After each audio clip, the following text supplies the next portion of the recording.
The Under Armour Horizon RTT.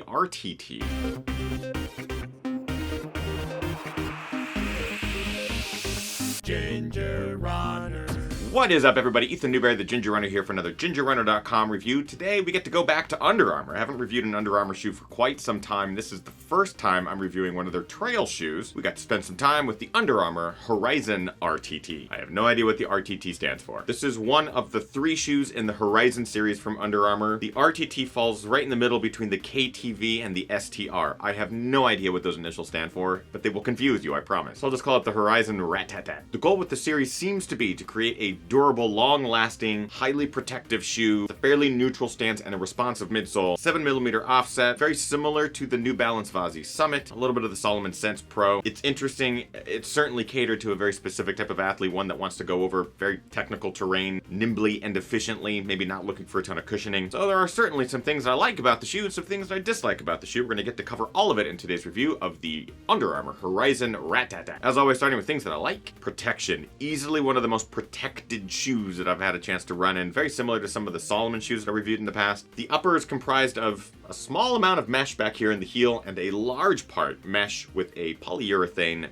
coating. The overlays are even built up in certain areas to offer more protection here along the toe, some through the midfoot and even along the heel line as well. There's little triangular cuts in the polyurethane upper that help the shoe breathe a little bit, but certainly these things will keep the rocks, keep the moisture, keep the elements out of the shoe. That in combination with the full rubber outsole and what I'm guessing is a rock plate. There's a different colored piece underneath this blown rubber outsole, I'm guessing is some sort of protection from rocks. It makes for a completely protected package, keeping your feet all in one piece after a long, hard run. Grip. Real simple, lugged outsole. Pretty aggressive lugs throughout this single piece of rubber on the outsole. It's great for climbing, great for scrambling over rocks, gets you plenty of grip when you need it. I did manage to get one run in muddier conditions. It is Southern California, we don't get a lot of rain, especially right now. And it did surprise me with its ability to get grip. With the high number of lugs, it does collect a lot of mud and it's kind of difficult to shed. That being said, still managed to get grip in wet conditions. Certainly excels in drier conditions. Durability.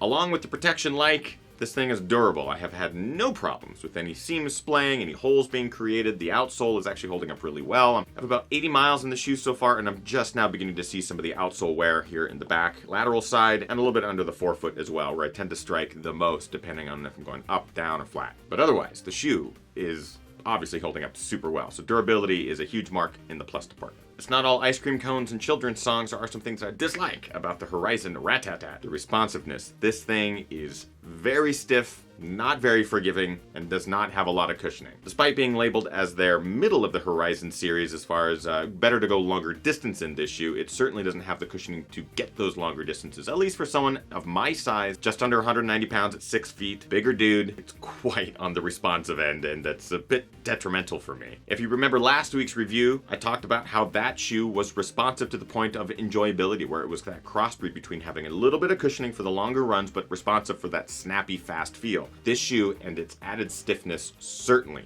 are leaning towards the heavier, responsive end of things. Fit. This shoe fits true to size, but expect it to fit snugly. It is a narrow shoe with this stiffer upper that's not really compliant, doesn't really break in over time. What you get is what you're going to get right out of the box. So I was worried that the shoe fit a little too snugly. I tried a half size up. It was too big. So I'm sticking with the 11. And while I can get over a snug shoe, sometimes I like it, especially in the more nimble, technical sort of terrain. I like a shoe that's just right on my foot. I had a lot of the problems up here in the toe box. Because this toe box is so protected, because there are multiple layers and it's a bit stiffer, my toes often rub along the top and can cause pain on the longer runs, and that was a bit of a problem as my review cycle went on with the shoe. So if you are looking at the shoe, make sure you try it on first in your regular size as well as a larger size, just so you can kind of feel out where your foot will fit into this shoe best. And finally, it suffers from the 2 big H's, heavy and hot. 11.6 ounces in my size 11. That's a pretty brutal weight for a shoe that I expected to be a bit more on the reduced side of things, and that is in large part due to the polyurethane overlays on the upper, which is just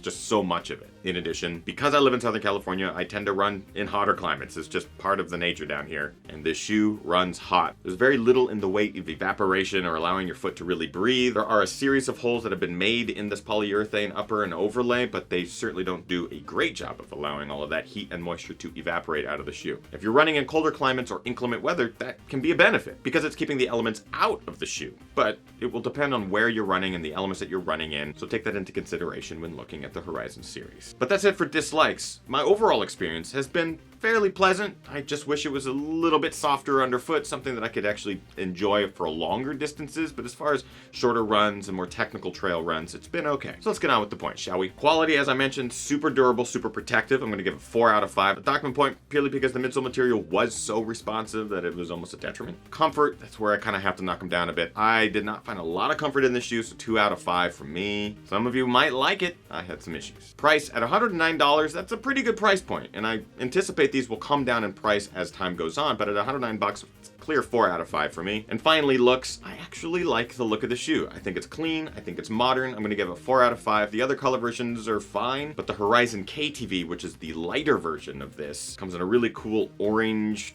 teal. I like it a lot. I like what the series is doing. 4 out of 5 on looks. That brings our grand total to 14 out of 20. Not a terrible score. Actually pretty good score for a shoe from the Under Armour camp. First trail shoe from them that I've got a chance to actually review. And that finally brings us to a buy, try, or a Y on the Horizon Rat-Tat-Tat. And I'm going to say it's a solid try. If you're looking for a shoe with tons of protection, whether from elements, rocks, or on your rugged trail runs, something with a lot of grip and a lugged outsole, but also something really responsive, something that's going to protect you but also propel you. Take a look at it, try it out, let me know what you guys think. And that is it for today's review. Hope you guys enjoyed it. If you did, make sure you like, favorite, and subscribe to this channel. Have you run in the Horizon RTT or any of the Horizon series from Under Armour? Let me know in the comments below what you think about those. And of course, social media. There's lots of links there that you can follow. And of course, if you want to help support the channel, you can do so by visiting patreon.com/thegingerrunner. There are also head wraps available right now. There's very few of them available, but you can go get them at gingerrunnerstore.com. And that's pretty much it. 2 new videos every single week. Get out there, train hard, race harder, and party the hardest. I know I am.